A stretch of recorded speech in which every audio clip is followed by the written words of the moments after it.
Welcome to Behind the Deal, where you get the inside scoop on the wealth management industry's merger and acquisition activity, straight from some of the top deal makers in the business.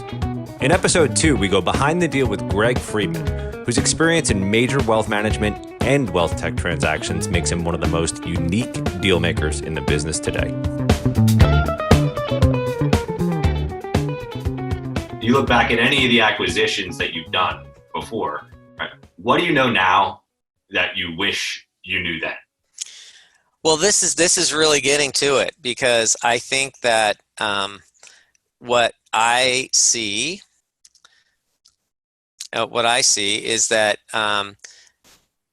sellers struggle post-deal, whether they're working here or not working here, or they haven't really thought about what that means, despite really candid conversations, despite really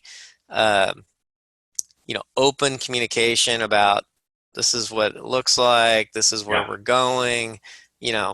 I think it's human nature. People hear what they want to hear. They see what they want to see. They don't see the things that they don't want to see or hear. And I think it's, I don't want to say that people aren't honest with themselves. That's not fair. I don't think that's right.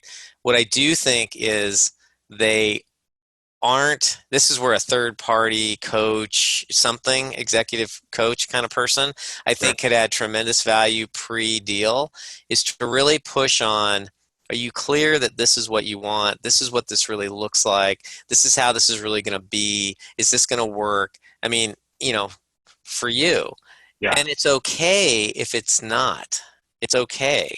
Like there's 31 flavors of ice cream. There's 31 flavors of deal buyers and merge. And I'm even really great with stay where you are and do what you're doing.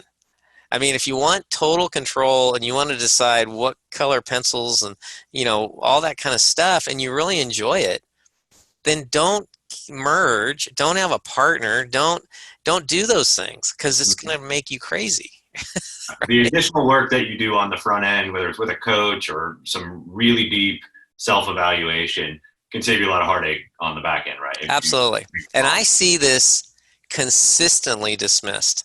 Everybody talks about it, right? I'm not telling, there's not a person who will listen to this that has not heard this. I guarantee it. We all go to the same conferences. I've been to Dan's. I've been to, right? I love Dan's, deals and deal makers. I mean, it's a fantastic, I get so much out of it. And, everyone will talk about this. And I just shake my head, because it's a sentence, it's a byline, it's whatever. And what I realize is people struggle with what that means and how to actually, it's just easier to focus on numbers and look how good this is going to look and look how much fun this is going to be. And that's just, I get it. I get it. I have that same excitement, but you really have to see yourself in that second, iteration and imagine what that would be like. And a big part of it, I just want to clarify too. So if you go out, you get a third party, or you just really take the time to process what your personal objectives are, right? It's not just getting the firm in order, right? And not just the priorities, but for you, the principal, right? The leader of the organization.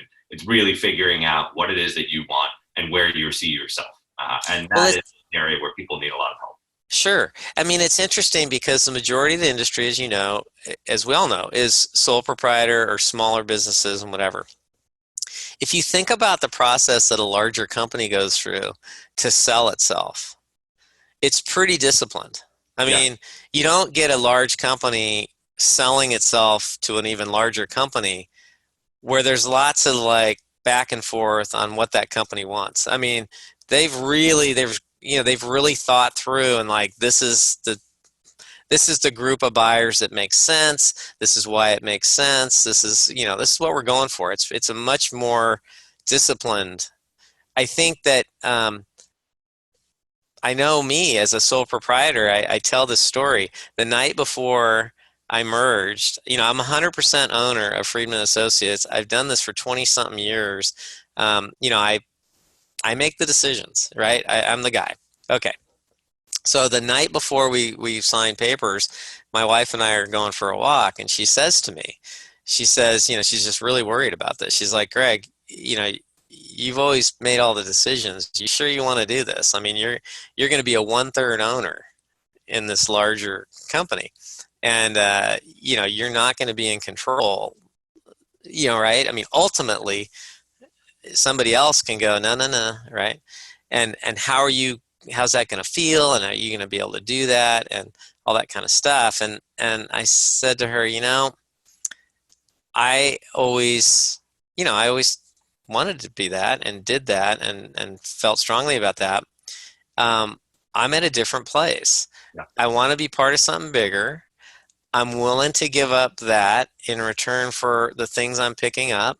It was funny because we actually did the merger in 2009 as the wheels were coming off, and we had to make a decision whether we were going to continue to do it or not, right? We literally just stalled it for a while, dealt with clients, and then came back together and said, what do we want to do? And it actually was more validating as to why I wanted to do it. I didn't want to be the only one always responsible for every single thing. Turns out I'm not a horrible partner. I mean, Ken and I were 50-50 in juncture, and we did 15 years, and he's still one of my best friends, and we still talk all the time. And, and I didn't control it. I mean, 50-50, we had to agree. We ultimately had to decide to do things. And everyone said to us, don't ever do 50-50. Don't do 50, which I would also agree with. But it worked for us.